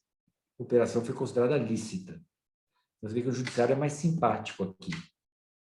Este é um caso bastante importante, já é STJ, e fala do 116, e embora admita que o 116 pudesse ser uma norma geral, diz que sem a lei que o 116 se refere, eu não tenho como aplicar o 116. Ou seja, não há o que a doutrina chamou de poder geral da administração tributária para desconstituir atos de negócios jurídicos, a chamada norma geral de elisão, já que o 116, parágrafo único do CTN, é norma de eficácia limitada, carente de lei para produzir seus efeitos. Mas aqui, o nosso Joaquim Barbosa, em precedentes infelizes, no âmbito de ICMS, me traz no Supremo essa expressão infeliz, ó. Tampouco é possível considerar juridicamente válidas a estruturação de operações que não se justificam em seu propósito negocial. Dentre os elementos úteis para deslinde da controvérsia, também faltantes, não há indicação de propósito negocial legítimo. Então, cuidado, o judiciário brasileiro já aceitou, pela voz desse ministro, a expressão propósito negocial. Mas, muito mais recente, é um caso que está em andamento, não está concluído. Aqui foi o Madin que quis falar que o 116 era inconstitucional. E daí, o que a ministra Carmen Lúcia faz no seu voto? Diz, o 116 não é inconstitucional. Mas, ao dizer que não é inconstitucional, ela diz não é inconstitucional porque o 116 não é uma norma aberta, não é uma norma anti-abuso, é apenas uma norma anti-simulação. Olha o que ela fala. Ó. A desconsideração autorizada pelo dispositivo está limitada a atos ou negócios jurídicos praticados com a intenção de dissimulação ou ocultação do esfaqueador. A autoridade fiscal está autorizada apenas a aplicar a base de cálculo alíquota a uma hipótese de incidência estabelecida em lei e que tenha se realizado, lembra? Dissimular a ocorrência do fatiador, ou seja, nesta DIN, a ministra Carmen Lúcia está se manifestando, dizendo que o 116 pressupunha a ocorrência de fatiador, ele não é uma norma geral anti-abuso. A despeito dos alegados motivos que resultaram da inclusão do parágrafo único, a denominada norma anti-lisão é de ser tida como inapropriada, cuidando do dispositivo de questão de norma de combate à evasão fiscal, à sonegação, à simulação, só isso que está sendo combatido. O artigo 108 do CTN não foi alterado pela Lei Complementar 104 e não está autorizado o agente fiscal a valer-se de analogia para definir fato gerador e tornando-se legislador aplicar tributos sem previsão legal. Então, veja o que a ministra Carmen Lúcia está dizendo. Olha, não me vá aplicar o 116 para, por analogia, tributar uma situação que não foi aquela prevista pela lei. Se a lei previu uma situação, você praticou outra, você não vai ser pego pelo 116. A norma 116 não dispõe de espaço autorizado de interpretação econômica. Na verdade, o que não significa que não haja consideração econômica no direito brasileiro, que é outra questão que a gente já falou sobre isso. Mas, enfim, o que a gente vai concluir, então?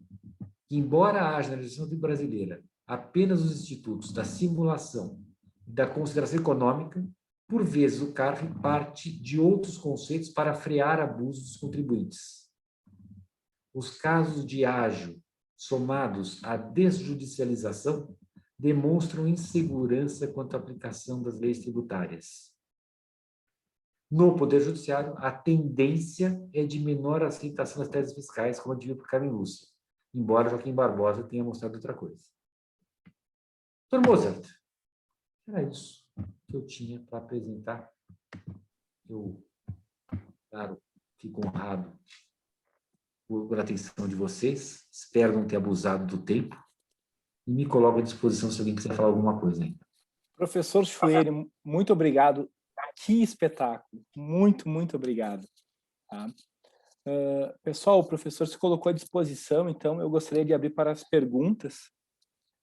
E eu sei que vocês são bem questionadores, me questionam bastante, então agora aproveitem que nós estamos com o professor Chueri, né? Agora questionem ele, que é uma das maiores autoridades que nós temos, tanto no direito tributário brasileiro, como no direito tributário internacional. Então, esse é o momento.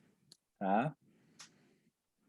A Denise levantou a mão, deixa eu até aproveitar, sabe, professor, que no dia da prova, a Denise, que vai fazer um questionamento, ela colocou no grupo que ela queria que baixasse nela o Chueri e o Sérgio André Rocha, né? Ambos. E eu mandei essa mensagem para o Sérgio, e daí eu até nunca comentei com a Denise, o Sérgio respondeu, ia dar problema, bipolaridade, iam brigar. Tá? Mas então, vamos lá. Denise, contigo. Professor, mas eu sou psicóloga, a conciliação é comigo, né? Tá certo. Olha, que não é fácil, viu? Quando eu dúvida... concordo com o Sérgio, é para assustar. A minha dúvida, até eu acho que eu já havia comentado na aula do professor Mozart, diz respeito à minha preocupação com os conhecimentos econômicos do STF ao proferir essas decisões. A gente percebe que as leis são passíveis de interpretação, e aí eu questiono até que ponto, ao se desconsiderar um panorama social e econômico, não se está realizando uma injustiça ainda maior ao se interpretar uma lei ou um dispositivo. Como assim? Não sei se eu entendi sua pergunta.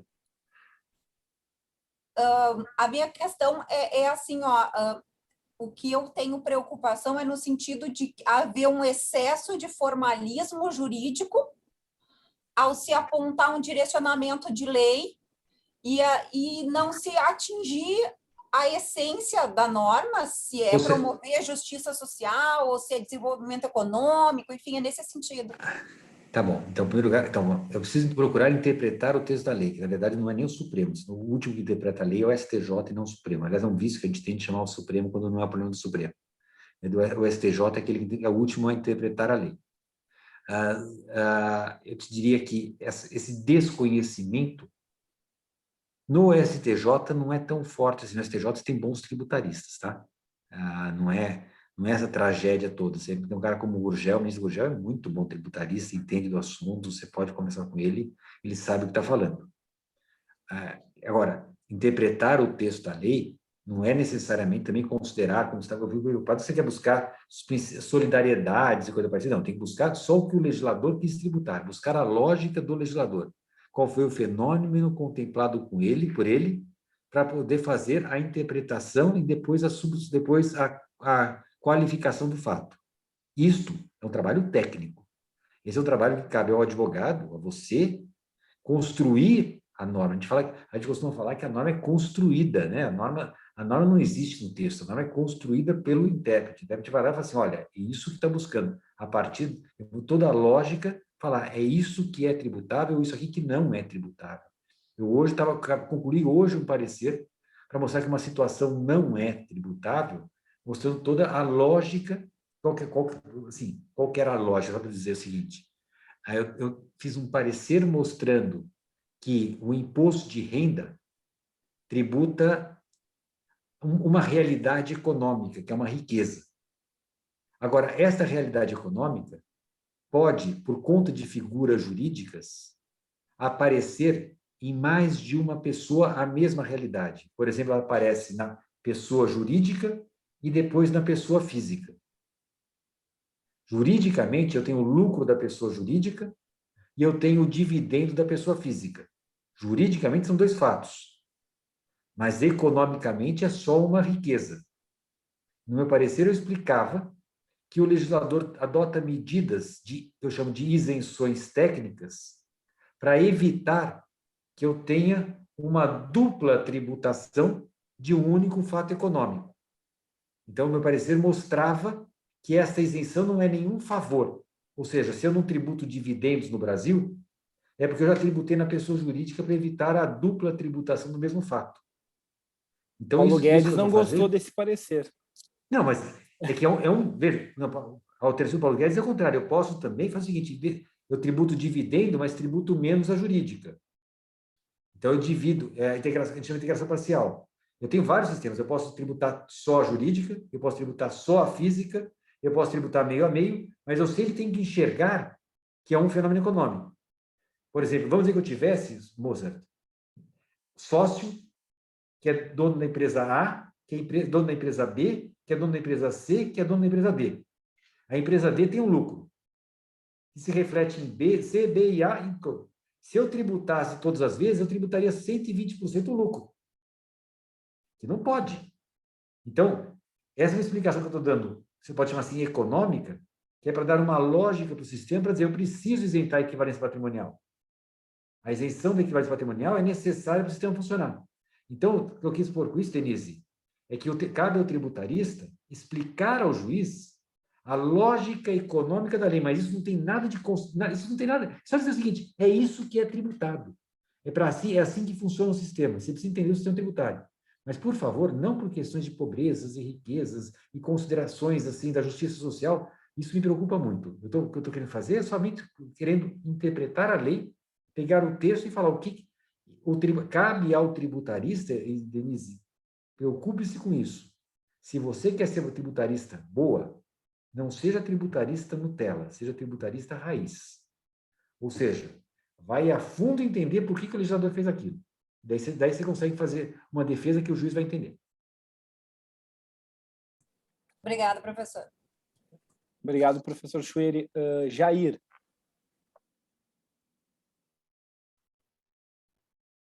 Boa noite. Professor, eu gostaria da sua consideração com relação a uma questão. Pensando em planejamento tributário, pelo menos na minha visão, me parece que é importante que a pessoa que está conduzindo o planejamento tributário conheça bem também a realidade da região onde a empresa se insere, uma vez que há tributos de competência do município, do estado, e isso tende a permitir que profissionais regionais consigam competir com empresas maiores de porte nacional que se propõem também a fazer planejamento tributário. O senhor diria que isso é realidade ou esse conhecimento da legislação municipal não é tão importante assim na relação de fazer um planejamento tributário? Pode ser, depende do município, porque infelizmente, dos 5.500 municípios, 5.380, mais ou menos, praticamente não cobram tributos. Ou seja, municípios que realmente cobram tributos, você pode contar, são pouquíssimos. Para esses pouquíssimos, é claro que é bom, se eu conheço a legislação do ISS local, me ajuda muito, sim. Mas é mais raro do que você pode imaginar. Normalmente não acaba não acontecendo isso. Estadual, eu diria diferente. O ICMS é muito importante, é um imposto importante, e o ICMS ainda tem base estadual, tem diferenças de um estado para outro, e gera um planejamento tributário, sim. Mas sim, agora, conhecer a legislação é fundamental, sem dúvida. Planejamento tributário, a gente tem que entender a operação, entender a carga tributária que tem, perguntar-se o tempo todo se esta operação precisa ser feita deste modo. Se existe um outro modo de fazer a mesma operação. O que eu recomendo muito, e nesse ponto, quanto mais local você for, mais você tem chance de ter a sensibilidade, é de saber se o caminho alternativo que você propõe é viável diante da realidade daquela empresa. Você tem que conhecer a empresa, cultura da empresa. Porque, às vezes, o mais perigoso é você falar, bom, você fazendo desse modo, você é tributado por tanto. Você pode fazer de outro modo. O empresário fala, puxa, que legal. Daí você faz todo o planejamento, toda a estrutura para fazer de outro modo. E o camarada continua fazendo o primeiro modo, que como ele sabe fazer o negócio. Quer dizer, cuidado com isso. Entenda, mais do que a região, entenda a cultura da própria empresa. Entenda o quanto é possível mudar o procedimento. É a pessoa entender que, doravante, os negócios serão feitos de outro jeito. Se o cara fizer o mesmo negócio que sempre fez, ele vai pagar o mesmo imposto de sempre. Então, mais do que a região é conhecer a empresa. Nesse sentido, ser local para conhecer a cultura da empresa vale a pena. Professor, então está parecendo que anda muito par e passo com o planejamento estratégico da empresa. Sim, planejamento tributário. Sim, claro, você tem que ter um bom planejamento Pontos tributário. fortes, pontos fracos, objetivos, mercado. Jair, quando eu comecei a trabalhar nessa área, na década de 80, eu era molequinho, 80, tá? Mas naquela época tinha os enlatados. O mesmo planejamento valia para qualquer empresa. Isso não existe mais. Planejamento tributário é sim, você envolve planejamento estratégico. E assim, normalmente os melhores planejamentos que acontecem é quando vai haver um novo negócio, a empresa vai abrir uma nova atividade, e daí nós somos chamados.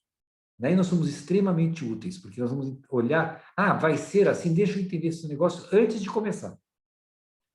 Vai ter tal, cuidado que a carga tributária é essa. Nós, tributaristas, somos chamados para dizer se o negócio é viável ou não é viável. E aí, nós fazemos um planejamento tributário para dizer como fazer esse negócio ser viável. O melhor planejamento é aquele que você faz antes do negócio começar. E daí você não tem nem passado. Assim, vamos fazer desse jeito. Nós somos chamados muito para isso, viu, gente? É muito comum numa transação, uma operação societária, um joint venture e tal, nós somos chamados. Aliás, vocês, estudantes, eu recomendo, virem tributaristas. Vocês vão ser necessários sempre. Tributário, você tem que conhecer todas as áreas do direito e todos dependem de nós. A pessoa vai fazer uma compra de empresa, chama o tributarista. Vou comprar um imóvel, chama o tributarista. Vou fazer... Tudo nós somos chamados.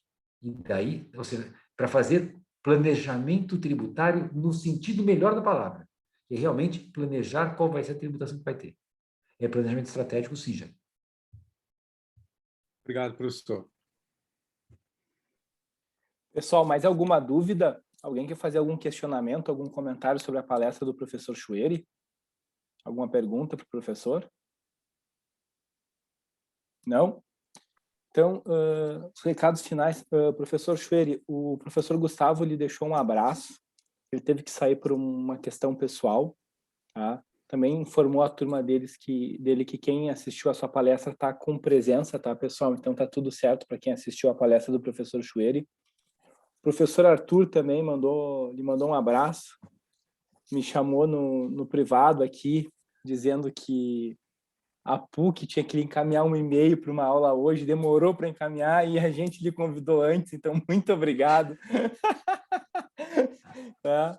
Brinquei com ele aqui, professor, Arthur, demorou, a gente chegou na frente, né? Então, obrigado. Tá? O Arthur lhe mandou um abraço. Então, queria lhe agradecer pela disponibilidade, pela excelente explicação. Eu agradeço o convite. Fico muito honrado e fico muito feliz aqui no chat, o pessoal que está lendo meu livro. E o recado é o seguinte, gente, este aqui não é um livro perfeito, vocês vão achar erros, vão achar situações que às vezes acordam que eu não conhecia, uma posição do tribunal que é diferente. Eu peço lá e insisto, manda um e-mail quando você vir isso, porque não dá. Um livro de 1000 páginas, não dá para não ter alguma coisa que tenha sido desatualizada. Eu procuro manter muito atualizada, mas pode passar alguma coisa. Eu não tenho o menor problema em corrigir. A ideia, assim, cada pessoa que lê o livro meu, uma coisa eu afirmo, está conhecendo um pouco da minha alma, porque eu fiz esse livro, é um livro aberto, eu dialogando com você, inclusive minhas aflições e minhas ignorâncias. Você vai reparar que às vezes eu escrevo assim, eu não consigo explicar isso. Não dá para explicar, vou dizer para você, não dá para explicar. Eu explico o que eu consigo, então não espere no meu livro uma obra pronta, acabada. Eu, por incrível que pareça, me considero ainda jovem. Então, não acho que eu posso ter uma obra acabada, já que eu sou jovem. Ainda vou escrever por muitos anos. E assim, eu falo, eu estou com 56 anos. Vocês acham que isso é velho? Eu acho que é jovem. Eu me aposento com 75 na faculdade. Então, eu tenho mais 19 anos de docência como titular lá da USP. Então, tem muito que aprender ainda. Muito que escrever. Então, você lendo o livro, tendo alguma ideia, alguma coisa, fique à vontade para sugerir. Eu agradeço muito. Professor, se eu posso lhe fazer um pedido, nunca pare de escrever, porque a gente precisa disso, tá? A gente precisa ler o que o senhor escreve, e eu me sinto muito à vontade Eu poderia falar diversos elogios e o quanto eu lhe admiro, porque eu falo isso em sala de aula, por isso que eu me sinto à vontade agora de falar na sua presença, mas eu queria citar só um, que para mim é algo que se destaca muito, a sua coragem, né? Coragem de enfrentar temas que muitas vezes já estão postos e que parece que não existe nenhuma outra interpretação. Hoje, o senhor trouxe para nós a questão da subsunção do fato à norma, discordando exatamente do Paulo de Barros Carvalho, né, que fez escola na USP, né, onde o senhor dá aula. Então, olha a coragem de entrar num debate assim, com um professor que tem uma história gigantesca no direito tributário de maneira geral, mas principalmente na USP. Então, eu acho isso magnífico, acho que falta muito isso no nosso direito, e principalmente no direito tributário. Então, eu falo para os meus alunos, leiam o professor Schwery, porque vocês vão ter uma ideia diferente de direito tributário. A gente vai quebrar aqueles paradigmas, e isso eu acho fantástico. Então, o que eu tenho, assim, selecionando uma pequena parte para lhe agradecer por disponibilizar, então, essa literatura tão valiosa para nós e que, para mim, falta muito na nossa área, professor. Tá? Eu agradeço muito e realmente acredito que eu escrevo de coração, com coragem, sim, mas com honestidade. Com honestidade até de poder mudar de ideia. Se eu estiver errado, me diga. Se eu estiver errado, me diga. Corrigir, não tem problema nenhum, eu mudo de ideia, não sei o que. Eu não estou aqui para ficar dando soluções prontas. Ah, professor, mas que coisa horrível, eu comprei o teu livro, você escreveu uma coisa, agora você mudou de ideia. Mudei, desculpa, mudei. Me convenceram do contrário. Eu não tenho nenhum compromisso com o erro. Eu quero tentar sempre fazer o melhor possível. Eu quero que você compreenda, você vai me compreender tão bem o que eu pensei, que você vai até achar meu erro. Porque eu sou transparente. Nisso eu faço questão de ser transparente. Assim fica evidente onde eu estiver errado.